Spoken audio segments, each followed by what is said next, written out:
تاریخی اسلامی کے حالات و واقعات اور شخصیات کے بارے میں مفید اور معلوماتی پروگرام سنیے۔ اسلامی انسائکلوپیڈیا، تحریر سید قاسم محمود، پروڈیوسر عرفان بھٹی۔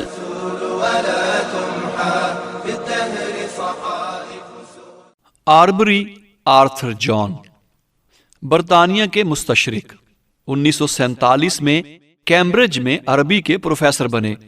قرآن پاک کا ترجمہ کیا جو خاصا مشہور ہوا۔ مولانا روم کی شاعری انگریزی میں ترجمہ کی اور انہیں مغرب میں متعارف کرایا۔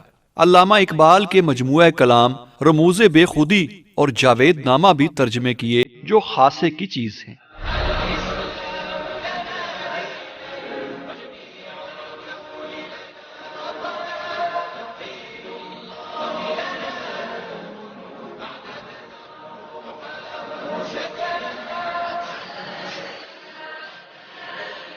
آرخان یا ارخان عثمانی ترک سلطنت کا دوسرا فرمانروا، اپنے بیٹے عثمان کی وفات کے بعد سن 1326 عیسوی میں اناتولیا کی ترک سلطنت کے تخت پر بیٹھا۔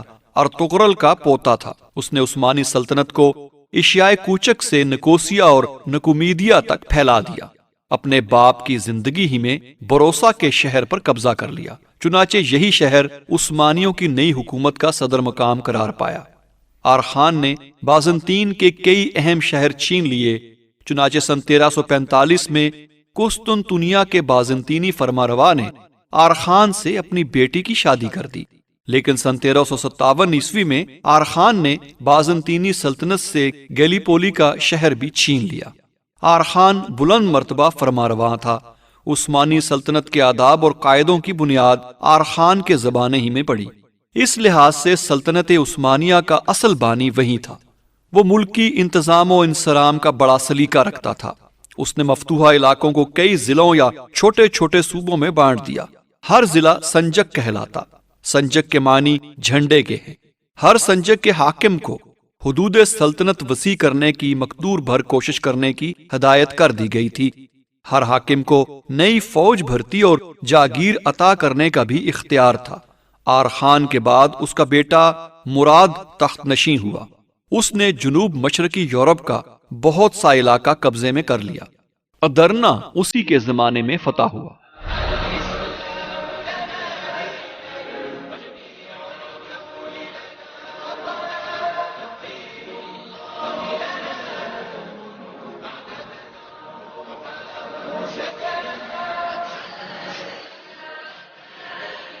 RCD regional cooperation for development کا مخفف۔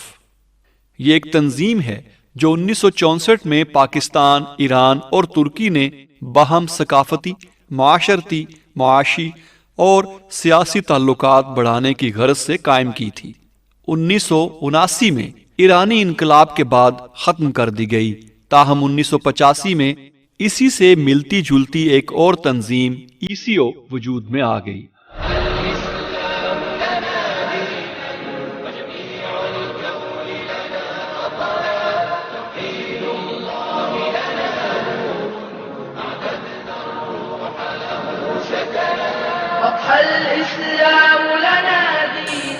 آرک وہ کشتی جس میں حضرت نوح علیہ السلام نے اپنے خاندان سمیت طوفان سے پناہ لی تھی۔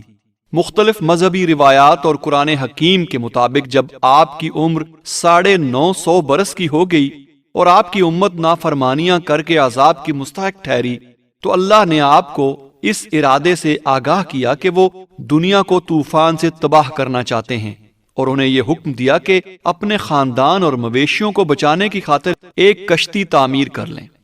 اس پر حضرت نوح علیہ السلام آبادی سے بہت دور تشریف لے گئے، تختے اور میخیں فراہم کیں اور کشتی بنانے لگے۔ لوگوں کو پتا چلا تو آپ کا مذاق اڑانے لگے۔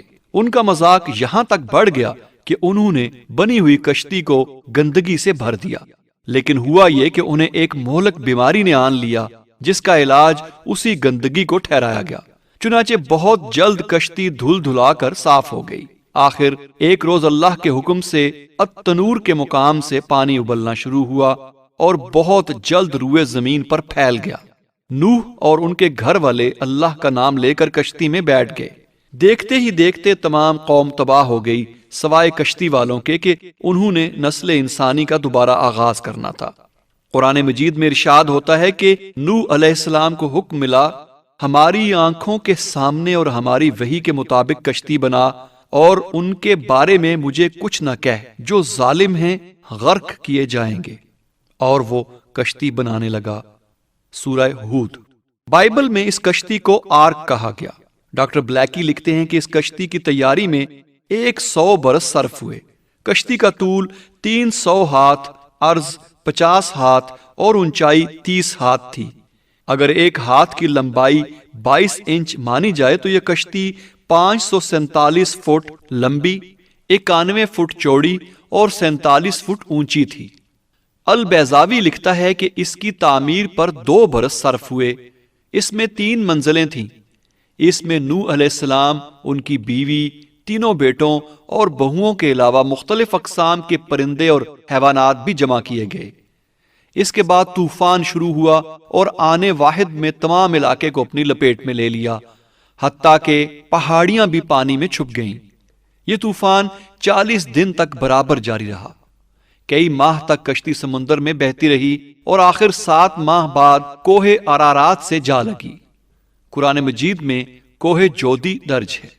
قدیم سمیری داستانوں میں جو ان کی مٹی کی تختیوں پر رقم کی گئی تھیں، گلگامش اور اس کے طوفانوں کا ذکر ملتا ہے۔ ان میں بتایا گیا ہے کہ کشتی کی 6 منزلیں اور 7 درجے تھے، اور ہر منزل کے 9 حصے، اور کہ کشتی کوہ نصر پر جا لگی۔ کسدی کی روایات میں ہے کہ بیسدار جو اکیلا طوفان سے بچ گیا بیان کرتا ہے کہ حیا دیوتا مجھے دکھائی دیا۔ اس نے مجھے خبر دی کہ بنی آدم علیہ السلام اس کے گناہوں کے سبب تباہ و برباد کیا جائے گا، سو تو اتنی لمبی کشتی بنا اور اپنا اناج، اسباب، دولت اور باندیاں، حیوانات بھی اس میں جمع کر لے۔ اس کا دروازہ میں خود بند کر دوں گا۔ قدیم مصریوں کے نزدیک نوح علیہ السلام کی کشتی کا نام محل تھا، جو لکڑی کا ایک بہت بڑا تیرتا ہوا مکان تھا۔ آریہ اور ہندی روایات میں دیو کلیان اور اس کے خاندان کے سوا تمام لوگ تباہ ہو گئے۔ ایک صندوق اس کی حفاظت کے لیے مہیا کیا گیا تھا۔ وہ جس وقت اس میں داخل ہو رہے تھے تو تمام جانور، چرند پرند بھاگتے ہوئے آئے اور اس میں داخل ہو گئے۔ جب طوفان تھم گیا تو کشتی پارناسس کی چوٹی سے جا لگی۔ مہابھارت میں بھی طوفان کے ہیرو رشی منو کا ذکر ملتا ہے۔ ایک مچھلی نے اسے طوفان سے آگاہی دی اور کشتی بنانے کو کہا۔ طوفان کے بعد کشتی حمادت کی چوٹی سے جا لگی۔ تب منو کو پتا چلا کہ مچھلی کی روپ میں براہما اس سے مخاطب تھا۔ یونانی روایات میں بھی ایک طوفان اور ایک جہاز کا ذکر ہے۔ ہرمیس کو زیوس دیوتا نے خوفناک بارش کی اطلاع دی۔ تب زیوس نے اپنے ایک بوڑھے شخص کو شاہ بلوت کی لکڑی سے ایک جہاز تیار کرنے اور اس میں وافر مقدار میں اشیاء خوردنی جمع کرنے کا حکم دیا۔ جب اس مرد ضعیف اور اس کی بیوی پیراہ نے جہاز میں داخل ہو کر دروازہ بند کر لیا تو زیوس نے طوفان برپا کر دیا۔ 40 رات میہ برسا، آخر کشتی پارناسس کی چوٹیوں سے آن لگی۔ امریکی قبائل نحوہ میں بھی بابلی سمیری داستانوں سے ملتی جلتی طوفان کی داستانیں موجود ہیں۔ ان کے دیوتا تطلان نے نتا نامی ایک شخص کو صنوبر کا درخت کھوکھلا کر کے ایک کشتی بنانے کو کہا تاکہ نتا اپنی بیوی نینا سمیت آنے والے طوفان سے بچ سکے۔ انہیں اپنے ساتھ مکئی کا صرف ایک بھٹا لے جانے کی ہدایت کی گئی تھی۔ یہ ساری بیان شدہ روایات کسی بڑے طوفان کا ذکر کرتی ہیں جس میں کوئی کشتی استعمال کی گئی تھی۔ یہ طوفان نوح علیہ السلام ہی تھا اور یہ کشتی آرک تھی۔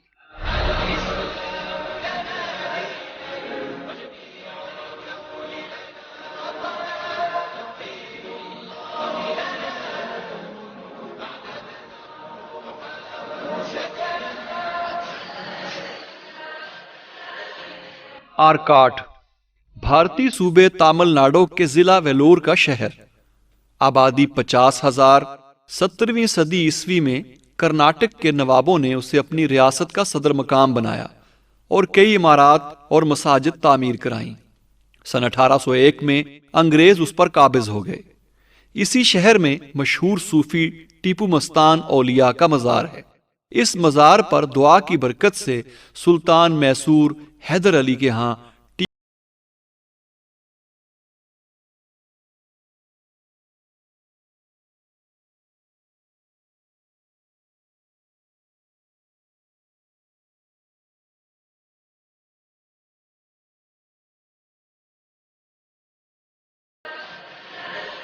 آرمڈ اسلامک گروپ، عربی میں جامعۃ الاسلامیہ المسلح GIA کے مخفف سے مشہور الجزائر کی ایک تنظیم جو 1992 میں سیکولر فوج کے اقتدار پر قابض ہونے کے بعد وجود میں آئی۔ تنظیم کے مسلم رہنما اور ارکان اسلحے کے بل پر اپنا حق لینا چاہتے تھے اور اس نے سرکاری تنصیبات پر کئی حملے کیے، تاہم سن 2000 تک تنظیم میں دمخم نہ رہا اور وہ مردہ ہو گئی۔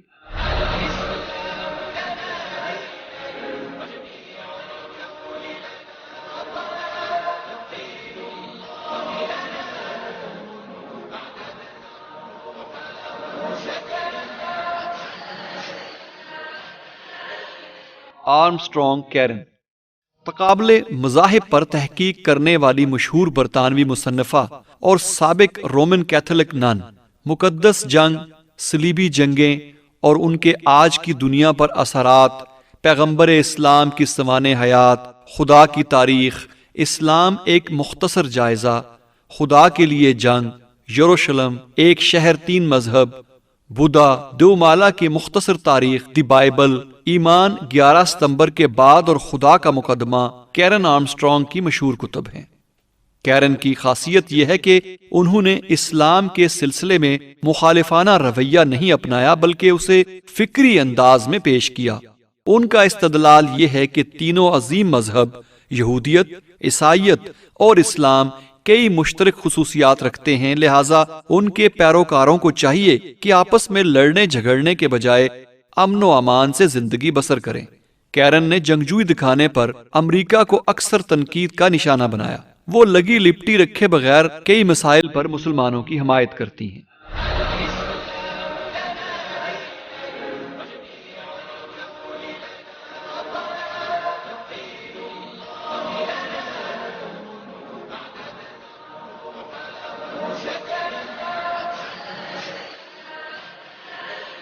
آرمینیا مغربی ایشیا کا ایک عیسائی ملک، 34 لاکھ آبادی میں صرف 3000 مسلمان ہیں، تاہم اس کی تاریخ بنانے میں مسلمانوں کا قابل ذکر حصہ ہے۔ مسلمان عربوں نے سن 640 عیسوی میں یہ ملک فتح کیا۔ اسلامی لشکر کے قائد ایاز بن غانم تھے۔ آرمینیا پھر 1926 میں مختلف اسلامی سلطنتوں کا حصہ رہا۔ اس دوران یہاں کئی مساجد اور اسلامی عمارات تعمیر ہوئیں۔ 1920 میں کمیونسٹ برسر اقتدار آئے تو انہوں نے کئی 100 مساجد تباہ کر دیں۔ اب صرف اریوان کی مشہور نیلی مسجد باقی بچی ہے۔ کمیونسٹ دور میں پھر چند لاکھ آذری مسلمان آرمینیا میں آباد تھے۔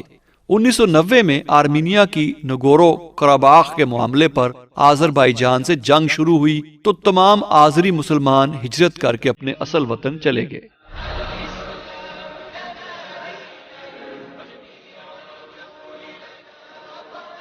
تاریخ اسلامی کے حالات و واقعات اور شخصیات کے بارے میں معلوماتی پروگرام آپ سماعت فرما رہے تھے۔